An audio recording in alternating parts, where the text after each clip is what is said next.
Olá, começa agora mais um boletim informativo direto da redação do Jornal Diário e Diário TV. O Ministério da Saúde confirmou a dose de reforço da vacina contra a Covid-19 para alguns casos e também a antecipação do atendimento, também de acordo com o imunizante. Quem tem as informações é a repórter Paola Oliveira. O Ministério da Saúde confirmou na última coletiva de imprensa que aconteceu na quarta-feira a aplicação de uma dose de reforço da vacina contra a Covid-19 em idosos acima de 70 anos. Outra medida aprovada pelo Ministério e também pelas secretarias estaduais e municipais de saúde foi a antecipação da aplicação da segunda dose em alguns casos específicos. A chamada dose de reforço será aplicada em quem tomou a segunda dose há cerca de 6 meses. As pessoas começarão a receber a proteção adicional logo no próximo mês, em setembro. Os integrantes da pasta não adiantaram uma data ainda. O intuito é fortalecer a imunização dessas faixas etárias diante do crescimento da circulação da variante Delta. De acordo com o ministro da Saúde, o imunizante utilizado será o da Pfizer. De acordo com ele, o imunizante já foi testado em regimes de intercambiabilidade, uso de diferentes marcas em distintas doses e já foi aprovada na maioria das agências sanitárias do mundo. E o Ministério já se programou para adquirir uma grande quantidade. Segundo o secretário executivo da pasta, Rodrigo Cruz, até o fim de agosto, a previsão é de disponibilização de cerca de 80 milhões de doses da vacina. A Câmara Técnica do Programa Nacional de Imunização também decidiu pela antecipação da segunda dose das vacinas Oxford-AstraZeneca. Em vez de 3 meses, o intervalo entre as duas doses será de 2 meses. Já a antecipação da Pfizer ainda está em estudo. A nossa equipe entrou em contato com a assessoria de comunicação da Prefeitura, que informou que em breve será divulgado um calendário de acordo com as novas medidas estabelecidas pelo Ministério da Saúde. Na edição anterior do boletim, falamos de um problema que vem afetando diversos bairros de Teresópolis, que é a falta d'água, a falta de abastecimento por parte da SEDAI, especialmente no bairro da Granja Guarani, que está há quase 10 dias sem a prestação do serviço. Somente nesta quinta recebemos a resposta da assessoria de comunicação da SEDAI sobre esse problema. A nota encaminhada para a nossa redação foca especificamente o caso da Granja Guarani, né? A gente perguntou da cidade inteira, mas também da Granja, mas a nota fala especificamente da Granja. Segundo a SEDAI, em função da estiagem, da consequente baixa do nível da barragem do Rio Beija-Flor, que é aquela dentro do Parque Nacional, onde a SEDAI faz a captação de água para distribuir para a Granja Guarani, o sistema está operando com 30% da capacidade, reduzindo o abastecimento para o bairro. E em seguida a SEDAI confirma o que eu falei ontem aqui no boletim, né? A SEDAI está realizando manobras e ações para minimizar os efeitos da estiagem. A empresa informa ainda um telefone para solicitação de caminhão-pipa. Atenção, moradores da Granja, né? Principalmente, apesar de existir a informação de diversos bairros nessa situação. 0800 282 1195 é o telefone da SEDAI para pedir o caminhão-pipa. E é o que eu falei ontem, né? Falta água lá no Rio Preto, que é o sistema principal. Aí os reservatórios de manancial são muito pouco utilizados, como esse aí lá do Parque Nacional. E quando diminui esse volume d'água, a gente enfrenta essa situação, né? A SEDAI falou sobre a Granja, mas tem informação do Perpétuo, Pimentel, Alto, Pessegueiros, são muitas localidades com torneiras secas. Por outro lado, continua um problema já há uma semana. Olha só, nesta sexta-feira completa uma semana um incêndio que começou lá na região do Vale dos Frades e vem afetando aí outras localidades já próximas. E isso tem a ver com essa falta d'água, né? Quando secar a nascente, quando faltar água, aí a pessoa que causou o incêndio vai pensar um pouquinho melhor, né? Ou não, né? O ser humano precisa ser estudado.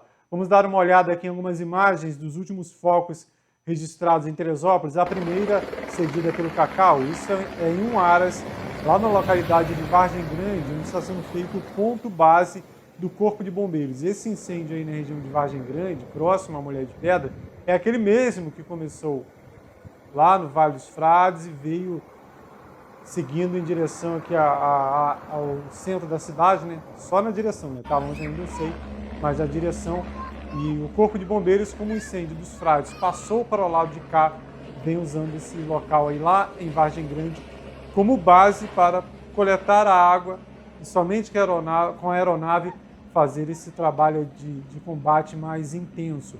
Outro incêndio registrado nesta quinta-feira, olha só, Granja Mafra. É muito fogo. Granja Mafra é outro lado da cidade. É no 2º distrito, nas proximidades da BR-116. Brejal, Granja Mafra, Pessegueiros, naquele local ali. Mais um foco de incêndio. Será que o fogo começa sozinho?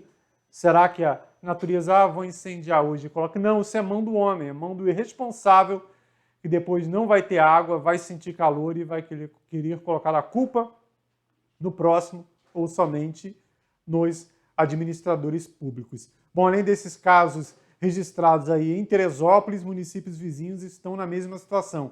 Mais um vídeo aí cedido pelo Cacau mostra a situação em Campo do Coelho, Nova Friburgo, aí também as margens da RJ-130, né? Olha só, ontem à noite, lá em Campo do Coelho, mais um trecho de vegetação sendo destruído e a comunidade do entorno, além da fauna e flora prejudicados, vão pagar uma conta altíssima por isso. Em Guapimirim, olha só a imagem, RJ-122, aquela estrada que liga Parada Modelo a Cachoeira de Macacu. Mais um incêndio, né? E em alguns momentos, aliás, foi necessário fechar o trânsito devido ao volume desse fogo aí aqui na RJ-122 entre Parada Modelo, Guapimirim, né, área de Guapimirim e Cachoeiras de Macacu. Complicadíssima a situação. Vamos torcer aí que realmente chegue essa frente fria com chuva no fim de semana, porque somente a chuva vai conseguir aí controlar esses incêndios. Os locais são de difícil acesso, né? Muita gente critica os bombeiros, mas não entende a logística de trabalho. Muitos locais de difícil acesso não chega lá o caminhão. O bombeiro tem que caminhar quilômetros, horas, em locais onde não há trilhas, não há acesso para combater o fogo, colocando a própria vida em risco. Então, vamos torcer pela chuva para controlar essa situação crítica que estamos vivendo em toda a região. Sobre natureza ainda, um alento registramos aqui hoje, imagens feitas pelo Gilberto Oliveira aqui na praça ao lado da prefeitura. Olha que cena bonita, né? Parece outono, mas não é não, né? Olha só, a queda das folhas, né? Parece outono, mas não estamos no inverno. Mas essa mudança climática toda, justamente por conta de queimadas e outras ações antrópicas, tem mudado algumas situações. Para quem não conhece essa árvore aí, essas grandes árvores, esses exemplares ali na praça ao lado da prefeitura ou atrás do Palácio Tereza Cristina, são sapucaias, né? Elas têm um fruto, assim, parece uma espécie de coco, né? Parece, dá para ver ali alguns pendurados ali, parece um coco, mas não é, se olha por baixo, assim, tem uma semelhança com o olho, e ela libera várias sementes, assim, que parecem as pinhas, né? Quem não gosta de pinha, aí lembra, mas não é, gente. Então, a sapucaia, nome científico é Lecites pissones, mas ninguém chama, né? Popularmente sapucaia, proporcionando essa imagem bonita aí, nessa cara de outono, em pleno inverno, lembrando que estamos quase chegando à primavera, no inverno, quase chegando à primavera, com clima de verão, né?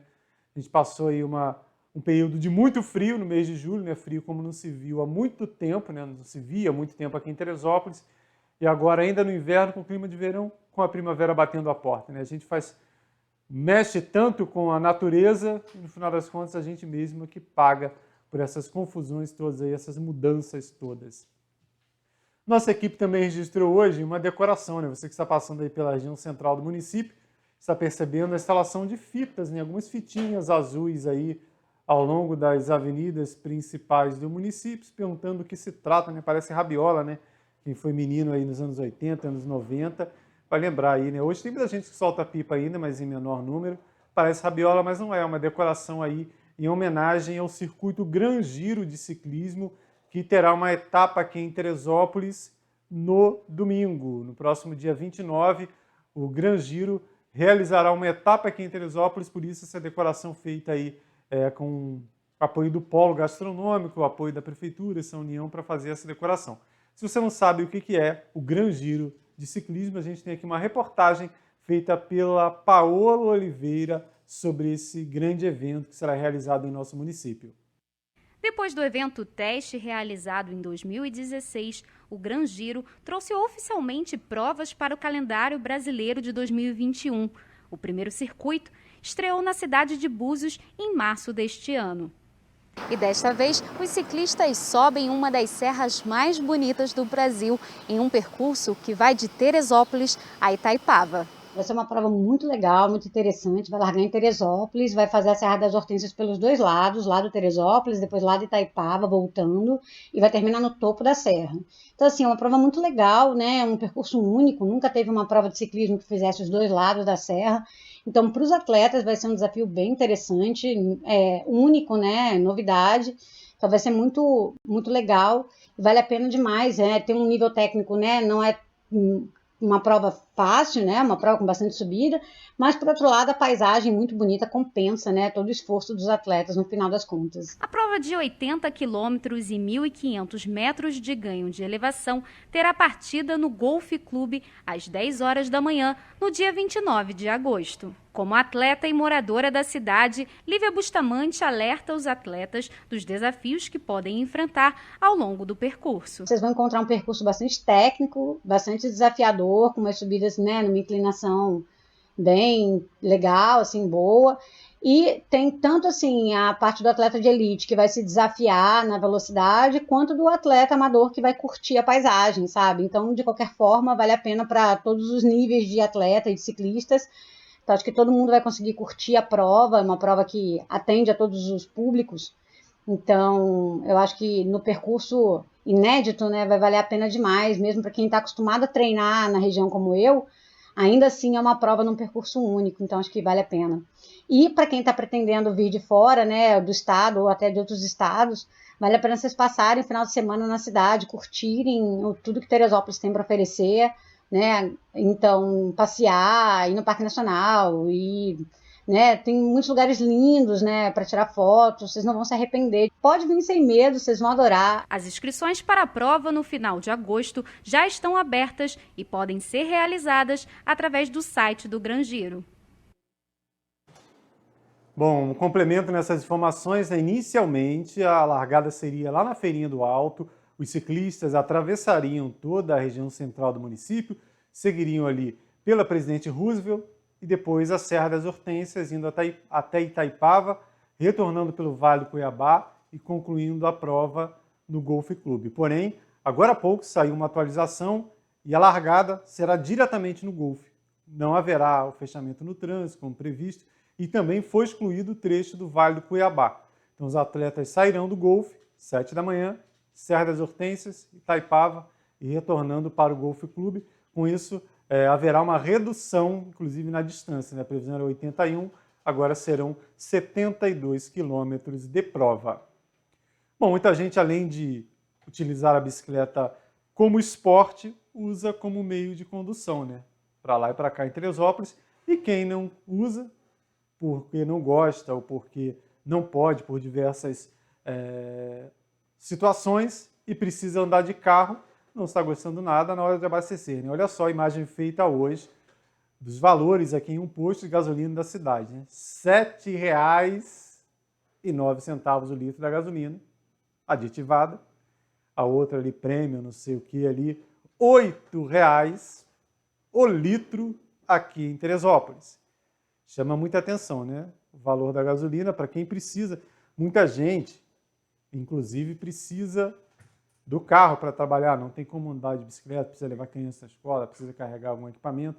Tem gente que depende do veículo, não há o transporte coletivo para o local onde ela precise seguir, no horário, precisa do carro. Para quem precisa do carro, muita gente, inclusive, trabalha fora da cidade, está vendo aí arder no bolso esse alto valor do combustível. E falando em imposto de gasolina, o PROCON do estado do Rio retomou a campanha de fiscalização nos postos do estado. Somente nesta quinta-feira, 32, quarta e quinta-feira, aliás, 32 postos foram fiscalizados. Quem tem as informações, quem explica melhor essa operação, é o presidente do PROCON Rio de Janeiro. O PROCON Estadual do Rio de Janeiro realizou a Operação Pé na Estrada, nesta terça e quarta-feira. A ação foi realizada em conjunto com a ANP, IPEM, Delegacia do Consumidor e Secretaria Estadual de Fazenda. Os agentes fiscalizaram cerca de 30 postos de combustíveis da região metropolitana, serrana, região dos lagos, Baixada Fluminense, região sul e norte fluminense. Os fiscais verificaram a qualidade do combustível, a validade dos produtos, a aferição das bombas de abastecimento, a transparência da composição dos preços ao consumidor e toda a documentação pertinente às licenças administrativas. Alguns postos foram autuados, tiveram as bombas parcialmente interditadas, bicos de combustíveis foram lacrados por terem sido reprovados no teste do galão de 20 litros, que afere a quantidade de combustível entregue ao consumidor. Os agentes constataram ainda que alguns estabelecimentos não respeitam o decreto da transparência, que estabelece a forma em que o valor do combustível e a incidência dos impostos são exibidos ao consumidor. Nesta quarta-feira, o prefeito Vinícius Clausen recebeu representantes de 2 conselhos, das pessoas com deficiência e dos idosos aqui no município. Essas reuniões foram realizadas no gabinete do prefeito e acompanhadas por representantes da Comissão Especial em Defesa das Pessoas com Deficiência e Idoso da Câmara Municipal, que apresentaram as principais demandas. Também participaram o secretário de Desenvolvimento Social, Valdec Amaral, e servidoras das secretarias de Esporte, Lazer e de Saúde. Pela garantia da promoção dos direitos das pessoas com deficiência, foram abordadas questões como atendimento médico e odontológico especializados pelo SUS, ampliação de atividades físicas gratuitas adequadas, a criação de uma instituição de permanência para pessoas com deficiência, a ampliação de vagas de emprego e mais vagas de estacionamento, entre outras demandas. Para a melhoria da qualidade de vida da população acima de 60 anos, foi debatida a criação do Fundo Municipal do Idoso para o recebimento de recursos que financiem programas e ações que assegurem e promovam os direitos das pessoas idosas e a destinação de espaço para a implantação de um centro de convivência destinado a atividades educativas, esportivas e sociais. Atenção você que possui MEI. Dia 31 é o limite do prazo para que as dívidas sejam quitadas, existindo aí previsão de várias sanções. Quem tem mais informações sobre essa situação é o repórter Luiz Bandeira. Os microempreendedores individuais que devem impostos devem regularizar a sua dívida até o final deste mês, para não serem penalizados com juros e terem a sua dívida cobrada na justiça. Apenas em junho deste ano, metade dos 12,4 milhões de MEI deixaram de pagar as contas dentro do prazo. No total, cerca de 1/3 dos microempreendedores individuais do Brasil estão inadimplentes. Viemos até o Sebrae Teresópolis, no Centro Administrativo Municipal Manuel Machado de Freitas, no centro da cidade, aqui na Avenida Lúcio Meira 375, na Sala 2, para conversar com a Tássia Rocha, analista do Sebrae. Tássia, muito obrigado por receber a equipe da Diário. E a gente já começa logo perguntando para você o seguinte: o Sebrae está pleiteando, junto à Receita Federal, que o MEI tenha mais prazo para regularizar, além desse prazo até o final do mês, né? E a Receita já sinalizou com a extensão desse prazo? Bom, obrigada, Luiz. É um prazer nosso receber vocês, a Diário, aqui. O Sebrae está tentando, junto à Receita Federal, o aumento desse prazo, que a princípio é até dia 31 de agosto. Até, por enquanto, a gente não tem uma definição, mas estamos tentando que esse prazo seja aumentado. São muitas implicações para o microempreendedor que está com dívida, né? Caso não acerte com o fisco, quais são essas implicações? Então, a implicação principal é a inscrição em dívida ativa em âmbito municipal e estadual em relação aos impostos do MEI de ICMS e ISS, e em âmbito federal em relação aos débitos junto à Previdência Social, ao INSS. Então, o MEI ele pode ser tanto acionado em âmbito da União, dívida ativa da União e em âmbito municipal e estadual.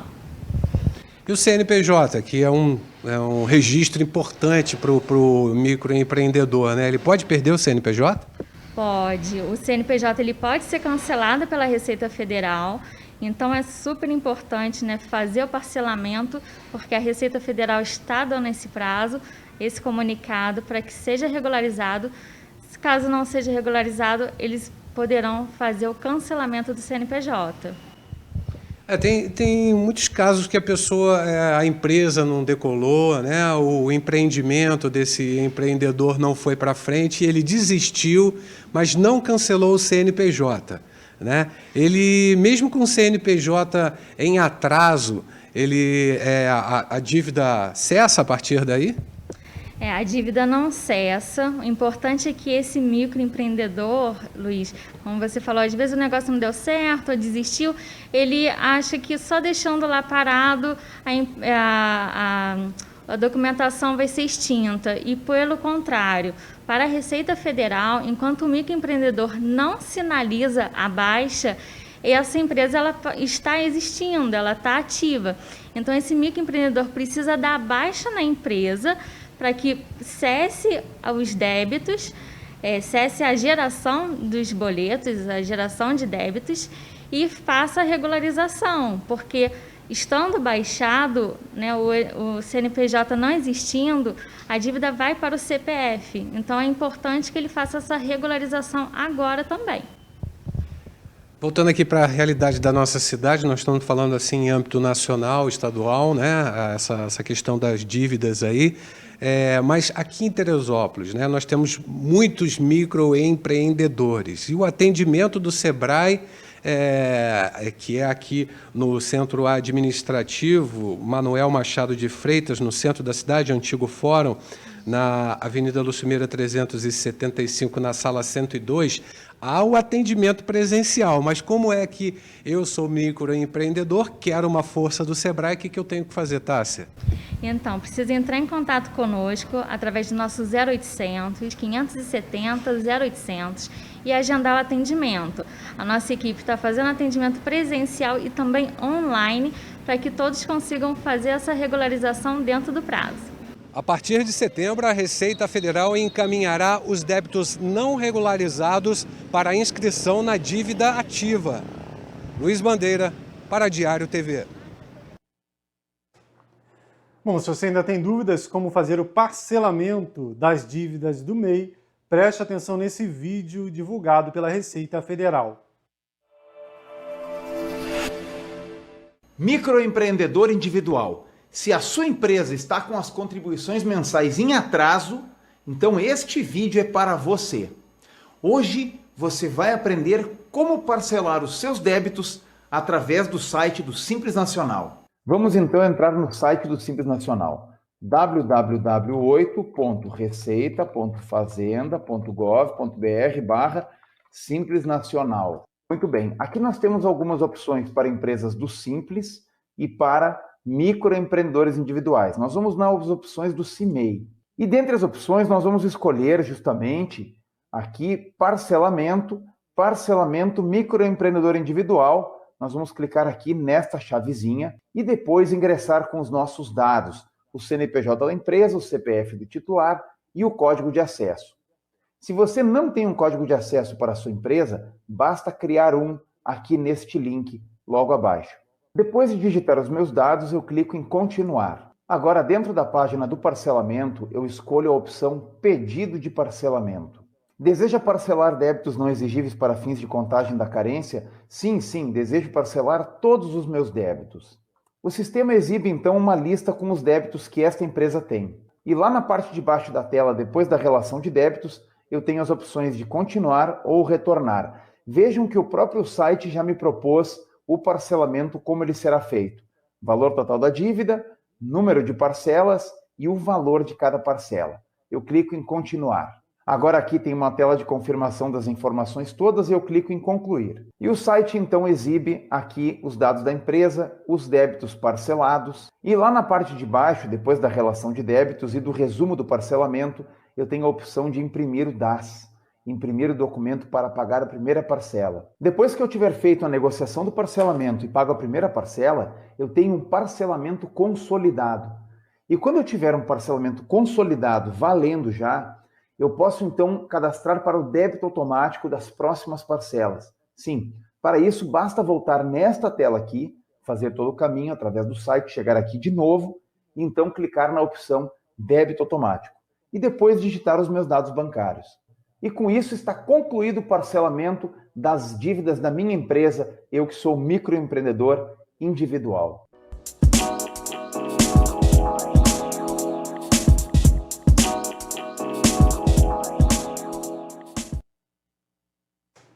Vamos agora ao quadro Foto do Dia, com mais uma colaboração do jornalista e historiador Vanderlei Pérez.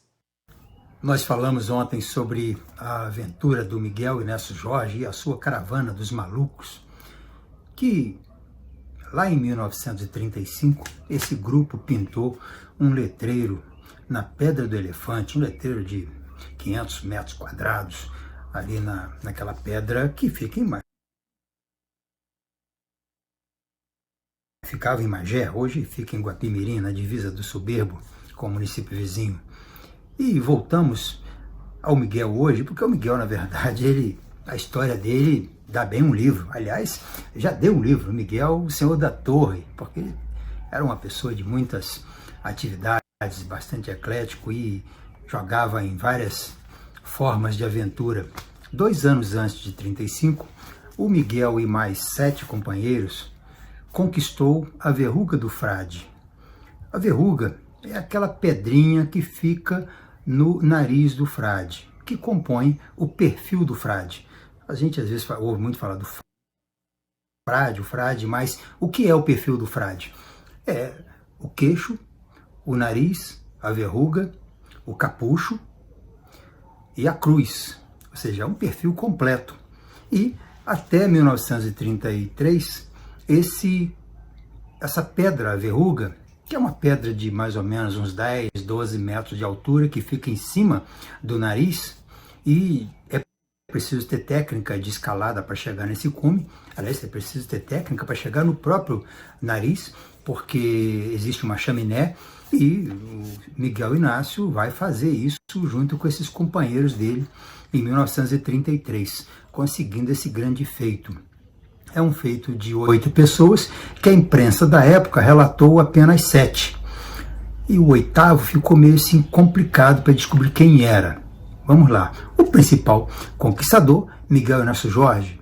Tem também o Malvino, Alcides Rosa, Antônio Godoy, o Zé Cláudio Paim, Arlindo Mota, Andral Pova e o Luiz Gonçalves, que ele não aparece nas matérias da imprensa da época, a Revista Semana, o Jornal Teresópolis, os jornais do Rio da época, que davam muita cobertura para essas aventuras que ocorriam em Teresópolis, mas que certamente foi, então, esse Luiz Gonçalves, que participou de algumas das incursões para a conquista da Verruga do Frade, feito de 1933, em 24 de julho. E o Miguel Inácio Jorge, se estivesse vivo, como ele é de 1912, ele estaria fazendo agora, em setembro próximo, 109 anos. Grande personagem da história de Teresópolis, o Miguel Inácio Jorge.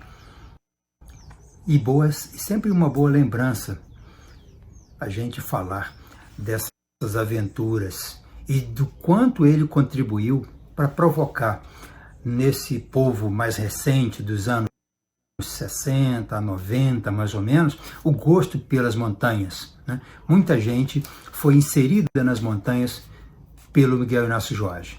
Então, uma boa lembrança para o dia de hoje. Como eu informei na edição anterior, se você quiser saber mais sobre a história desse grande teresopolitano, Miguel Inácio Jorge, entre em contato com o Vanderlei Pérez, que escreveu um livro sobre o seu Miguel, Miguel, o Senhor da Torre. Procure lá o Vanderlei nas redes sociais, que com certeza ele vai retornar a você. E esse livro é uma riqueza para a história de Teresópolis, para você que é apaixonado pelas coisas da nossa cidade, não pode deixar de ler. Essas e outras notícias você vê em nosso site, netdiario.com.br.